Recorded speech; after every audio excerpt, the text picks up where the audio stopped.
Donc, je m'appelle Kevin Legendre, j'ai 26 ans. Donc, je suis ingénieur informaticien et je travaille dans la réalité augmentée. Est-ce que tu peux nous dire ta passion? Le street hypnose, c'est-à-dire l'hypnose de rue. Donc aller à la rencontre des gens dans la rue, dans des parcs, dans des bars, pour leur faire découvrir ce qu'est l'hypnose. Le phénomène de street hypnose, il est un peu arrivé pour démystifier justement l'hypnose, montrer aux gens qu'il n'y a rien de mystérieux, que tout le monde peut être hypnotisé, tout le monde peut découvrir l'hypnose. On ne prend vraiment pas du tout le contrôle de l'hypnotisé, c'est juste un jeu avec l'imaginaire de la personne. Et on se sent vraiment très bien, relaxé, détendu. Avec le 3, tu te laisses juste aller encore 2 fois plus profondément à l'intérieur de toi-même. 2 fois plus détendu, 2 fois plus relâché. Avec le 2, toujours... Ça ressemble à des choses qu'on vit tous les jours. On est tous les jours, plusieurs fois par jour, sous état hypnotique en fait, sans même le savoir. Quand par exemple on conduit, on part du boulot, on rentre chez nous, on arrive chez nous, vu que c'est un chemin qui est routinier, on s'en souvient plus du chemin qu'on a fait. Et au final, pendant ce chemin-là, on a juste laissé divaguer un peu notre imaginaire et on est dans un état hypnotique. Et ça arrive aussi, par exemple, quand on lit un livre, des fois on perd complètement le fil de la lecture et on laisse notre imaginaire un peu prendre le dessus. Là aussi, on est dans un état qui se rapproche de l'état hypnotique. Est-ce que vraiment l'hypnose s'applique à tout le monde ou il y a des exceptions? L'hypnose peut s'appliquer à tout le monde, vu que c'est un état qui est complètement naturel, qui est complètement normal, tout le monde peut le vivre. Après, il y a des personnes avec qui il faut passer plus de temps, puisqu'il y a des personnes qui sont un peu... qui n'ont pas envie de vivre l'expérience, etc. Donc si on n'a pas envie d'être hypnotisé, on ne peut pas être hypnotisé. Donc forcément, il y a des personnes avec qui ça a marché plus ou moins facilement, mais à partir du moment où on veut tester l'expérience, tout le monde est hypnotisable. C'est l'hypnotisé qui fait le travail. C'est ça. En fait, l'hypnotiseur est là pour guider l'hypnotisé, pour l'aider à l'accompagner dans cet état d'hypnose, qui est un état qui est complètement naturel, et pour lui proposer des suggestions que l'hypnotisé va accepter ou non si ça plaît à son imaginaire et si son imaginaire a envie de jouer le jeu. Mais en aucun cas, on pourra forcer quelqu'un à faire quelque chose. Complètement détendu, complètement relâché. Et comme tout à l'heure, à chaque fois que je vais compter, tu te laisses aller 2 fois plus profondément. 5, 4, 3, 2, 1 et 0. Maintenant, on va faire un autre jeu. Je vais te demander à ton imaginaire d'oublier quelque chose. Mais tu t'inquiètes pas, c'est juste pour rigoler. Très. Une enclume. T'imagines que je prends cette enclume et que je la pose sur cette main. Et du coup, cette main va juste descendre sous le poids de l'enclume parce que c'est impossible de la contrôler. Et là, qu'est-ce qui pourrait être super léger, qui fasse que ce bras s'envole? Et ben, t'imagines qu'il y a une plume qui s'envole accrochée avec une ficelle. Et que du coup, tu regardes, hop, ce bras va monter de plus en plus parce que la plume, et en plus, il y a du vent, donc la plume s'envole de plus en plus. Et là, si on coupe comme ça la ficelle, tu vois que le bras va juste redescendre doucement. Et au fur et à mesure qu'il descend, tu vas sentir que tu te relâches et que tu te détends un petit peu. Est-ce que tu sens que tu commences à te détendre et à te relâcher? Ouais. T'as senti cet état de relaxation? Oui. En fait, j'ai découvert l'hypnose parce que j'ai été assez longuement hospitalisé et on m'a proposé des séances d'hypnothérapie. Donc là, pour m'aider à calmer des angoisses, des douleurs. Il faut quand même avoir une formation un peu de thérapeute. Et puis moi, je fais plus de l'hypnose ludique, mais qui a quand même pour but de faire découvrir l'hypnose aux gens. Et je me dis que du coup, des personnes qui ont réalisé des séances d'hypnose avec moi seront plus aptes à pouvoir se diriger vers des hypnothérapeutes derrière. Arrêter de fumer, par exemple, calmer des phobies. Il y a aussi de plus en plus d'hypnose qui est utilisée dans le milieu médical, justement pour calmer avant un soin, où il y a même des opérations qui sont sous hypnose. Je sais qu'il y a des pompiers qui commencent à se former à l'hypnose pour pouvoir justement calmer des personnes, apaiser les personnes. Comme ça, lorsqu'elles arrivent à l'hôpital, aux urgences, elles sont plus apaisées et les soignants peuvent réaliser des soins de manière plus efficace. Après le 3, il y a le 5, et avant le 5, il y a le 3, et c'est parfaitement normal.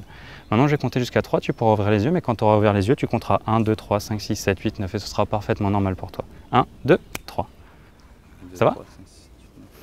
Si je te demande de mettre tes mains comme ça, je vais te montrer tes doigts, et tu vas les compter à voix haute, d'accord? 1, 2, 3, 5, 7, 9, après 10, 11. Donc tu as 11 doigts. C'est bizarre, non? D'avoir 11 doigts. Et regarde là, tu sais qu'il manque un chiffre. Je vais te le rendre, mais dès que je vais te le rendre, c'est ton prénom qui va partir, d'accord? Comme si tu l'avais sur le bout de la langue. Tu sais, tu as un mot sur le bout de la langue et tu pourras plus le sortir, ce sera juste impossible pour toi de le sortir. Regarde, le chiffre 4 revient. Maintenant, c'est ton prénom qui part. Et plus tu vas essayer de t'en souvenir, plus tu vas partir de plus en plus et de plus en plus loin, d'accord? Ça va? Moi, je m'appelle Kevin, et toi? Et ça part juste de plus en plus et de plus en plus loin. Tony. Ah, Tony? Non, tu le voyais quand même? Ouais, j'ai Ouais. Le chiffre 4, ça faisait comment? Ouais, j'ai bugué en plus. Ouais. Et tu vois, ça, c'est ce que je te disais tout à l'heure. Peut-être que le prénom, ça te dérange plus. Il y a des personnes, ça dérange plus d'oublier le prénom parce que ça fait un peu bizarre de plus savoir qui on est, alors qu'un chiffre, c'est pas trop grave. Donc ça montre, tu vois, c'est ce que je te disais, s'il y a des choses que tu veux pas faire sous hypnose, tu peux quand même garder le contrôle. Et... à la fin, je lui demande toujours c'est les ressentis de la personne, comment elle a apprécié la séance, et puis j'essaye souvent de travailler un peu sur des sensations, provoquer des fous rires. 1, 2, 3, tu peux ouvrir les yeux. Ça va? Regarde si j'appuie là. Et si j'appuie sur cette épaule, tout est normal. Et si je rappuie là, t'imaginais quelque chose de drôle? Oui. T'imaginais quoi? Quand j'étais petite, je me suis pris une baie vitrée dans la tronche. Ok. Donc, Et tu te rappelais de ça et ça te dirait? Un faux a priori qu'on peut avoir sur l'hypnose, on se souvient de tout. C'est vrai que des fois, juste à la fin de la séance, il peut avoir un petit peu de mal à se souvenir, mais il y a juste à faire la suggestion que tous les souvenirs remontent et la personne hypnotisée se souvient de toute la séance. Et tu vas voir que tu te sentiras bien, plein d'énergie, et que tu vas te souvenir de tout ce qui s'est passé. Pour le spectacle, on peut accompagner les gens au sol, les faire tomber parce que c'est un peu plus spectaculaire. Moi, mon but, c'est pas d'être spectaculaire, c'est vraiment de faire apprécier la personne. Dans un état second. Mais vous êtes quand même consciente de tout ce qui se passe autour? Oui, je suis consciente, j'ai tout entendu, mais je suis partie. Est-ce que tu peux aller au-delà Après, si admettons vous me parlez encore un peu plus, je peux tout faire. Et une fois cette deuxième réalité créée, on peut vraiment faire des suggestions assez rigolotes, par exemple avoir des hallucinations, par exemple avoir l'impression qu'on a un animal dans les bras. Ce serait quoi? un singe. Un singe? Ouais. Et ben regarde juste comme ça, regarde dans mes mains, c'est un petit bébé singe. Tu le veux? Il est mignon? Il est trop mignon. Tu peux le caresser un peu, il est gentil. Ouais, mais bon, il peut me faire mal. Il est chaud. Il est chaud? Regarde, je peux juste le reprendre. Et après, je peux changer par exemple avec un serpent. Donc, elle a l'impression de voir un serpent et puis elle en a un petit peu peur. Donc, après, des fois, il y a des personnes qui sont un peu courageuses, qui veulent le prendre sur les épaules, d'autres non. Et puis après, je rechange pour repasser un animal plus sympathique. Tu veux qu'on reteste des petites choses? Une suggestion aussi que je fais qui est impressionnante, je dis à la personne que je ne suis pas juste hypnotiseur, je suis aussi magicien. Et en gros, avant, je lui ai dit qu'à chaque fois que je dirais le mot pause, elle serait juste bloquée. Et quand je dirais le mot lecture, elle reprendrait, mais elle va oublier tout ce qui s'est passé. Donc ce qui se fait que dès que je lui dis pause, elle est bloquée, et puis je peux lui déposer un truc dans la main, redire lecture, et elle a l'impression que l'objet est apparu dans sa main. Ou alors je peux même moi me déplacer, dire pause, me placer derrière elle, redire lecture, et puis elle comprend pas, elle voit que je me suis déplacé derrière elle, et c'est assez impressionnant à vivre. C'est sympa la magie aussi. Grave. Du coup c'est ma carte, tu peux la garder. Ah ok, merci. Ses yeux voient ce qui se passe, mais vu qu'on crée une autre réalité pour son inconscient, on lui dit ton inconscient, pour rigoler, tu vas oublier tout ce qui se passe entre ces deux mots. Donc du coup les yeux voient, mais l'inconscient fait comme si il ne se passait rien. Et je leur demande du coup souvent s'il y a une star, quelqu'un qui pourrait être là juste pour toi, laquelle ce serait. Vraiment une star, quelqu'un, je sais pas, un chanteur, une chanteuse. Tokyo Hotel. Ouais. Tout le groupe qui vient là pour toi? Ouais. Et ben on va essayer de faire ça. Okay. Tu regardes comme ça mes doigts, et juste comme ça, voilà, complètement détendu. Après, tu vas ouvrir les yeux et tu vas voir qu'à ta gauche, tu as le chanteur du groupe Tokyo Hotel. Et souvent, c'est des moments pleins d'émotions. Tu peux ouvrir les yeux. Regarde qu'est-ce qu'il a pour toi. Ça te fait plaisir? Tu reconnais? Même si après, elle sait que c'était faux parce que c'était ses hypnoses. Et donc, du coup, toutes les sensations de joie, de bonheur qu'on peut avoir, l'émotion, tout ça, ça reste. Et donc, on s'en souvient. T'es trop ému?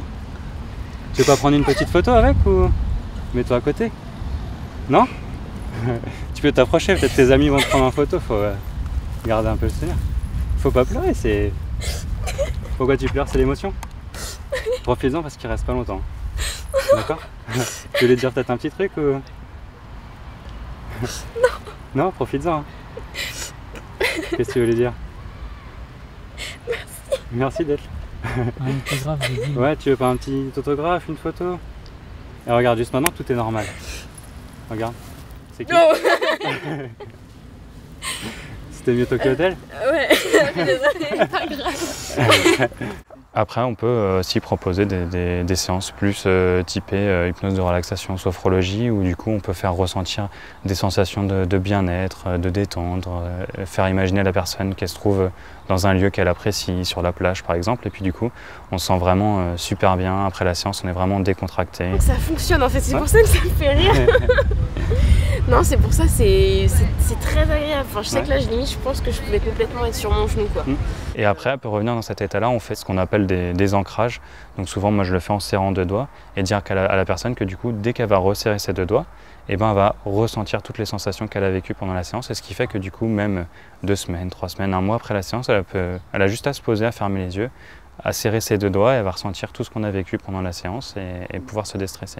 J'arrivais plus à les toucher, tellement j'y crois. Non, c'était vraiment très bien. Après, c'est un travail qui peut se faire tout seul, chez soi. Puis plus on le travaille, plus ça va être facile d'aller dans cet état. On peut me suivre sur Facebook et sur YouTube. Donc pour les deux, la chaîne c'est Pentos, P-E-N-T-O-S, Hypnose.